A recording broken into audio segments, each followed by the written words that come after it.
আজকের recipe carrot ক্ষীর ভীষণ সুস্বাদু আর খাওয়াটাও খুব ভালো। এই সিজনে লাল লাল গাজরগুলো যখন আপনি হাতের কাছে পাচ্ছেন তখন এই দিয়ে একটা পুরো মিল তৈরি করতে পারেন যেদিনকে আপনার বেশি কিছু কাজ করতে ইচ্ছা করছে না, বা আপনি অ্যাজ এ ডেজার্ট হিসেবেও কিন্তু এটা সার্ভ করতে পারেন, ভীষণ ভালো লাগবে।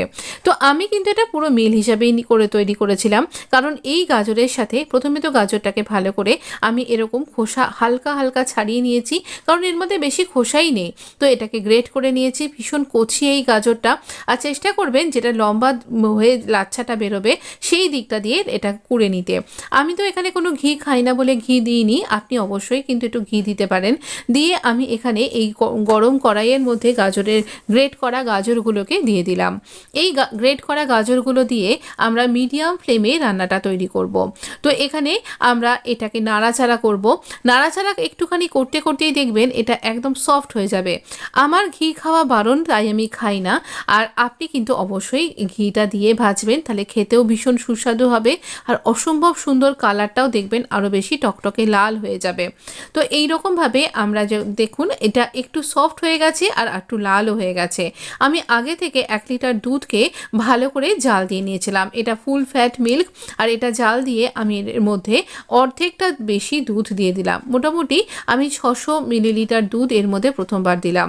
এবার দুধটা গরমই ছিল, এটা ফুটতে শুরু করেছে তখন আগে থেকে আমি গোবিন্দভোগ চাল এরকম 4 টেবিল চামচ মতন এখানে দিয়েছি। এই চালের পরিমাণটা আপনি কম বেশি করতে পারেন। আপনি যদি গাজরের টেস্টটাই বেশি পেতে চাইছেন, যেমন আমি এখানে এটা কি বলবো ডিনার হিসাবে এটা সার্ভ করেছিলাম, কারণ আমার সেদিনকে অনেক কাজের তাড়া ছিল, তাই এটাই ফুল ফ্যাট একদম ডিনার ছিল আমাদের, তাই জন্য এইরকমভাবে আমি এটাকে সেদ্ধ করেছি। তো চালের পরিমাণটা কমা বাড়া করা সম্পূর্ণ আপনার ব্যাপার। তো আমি এখানে চালের পরিমাণটা বাড়িয়েছি, আপনি কম দিতে পারেন। তো এখানে চালগুলোকে আবার আপনি একটুখানি ভিজিয়ে রেখে দাঁড়া করে বেটে নিয়েও কিন্তু দিতে পারেন। সব রকম অপশানের কথাই বললাম। এবার একটু একটু করে দুধটা আমি পুরোটাই এখানে দিয়ে দেবো, কিন্তু একটু একটু করে কেন দিচ্ছি, যাতে করে এটা অনেক বেশি দুধ দুধ এরকম ব্যাপারটা না হয়ে বেশ ঘন টেক্সচারটা হয়। আর একটু একটু করে দেওয়াতে সেটা ভালো করে বোঝা যাচ্ছে। আমি না স্ক্র্যাপ করে করে সমস্ত ক্ষীর মালাইটা এই দুধের সাথে মেশাতে থাকছিলাম আর চেক করে দেখছিলাম যে ভাতটা সেদ্ধ হয়েছে কিনা, মানে চালটা।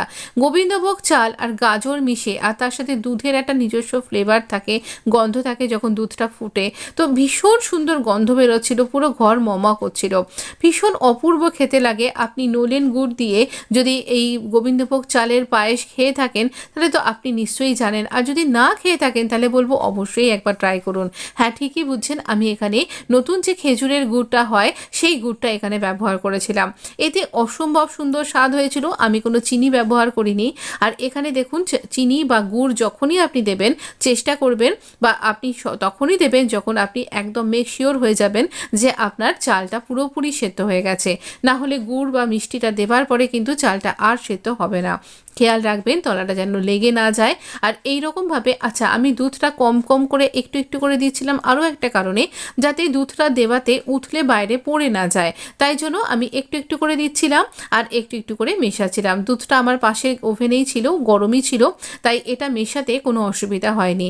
আমি গুড়টা দিয়ে বেশ মোটামুটি ধিমে আঁচে গুড়টা দেবো, আমার দেখুন দুধটা কেটে যায়নি, আর গুড়টাকে গলে যেতে দেবো আপনি গরমের মধ্যে, তারপর নাড়াচাড়া করব।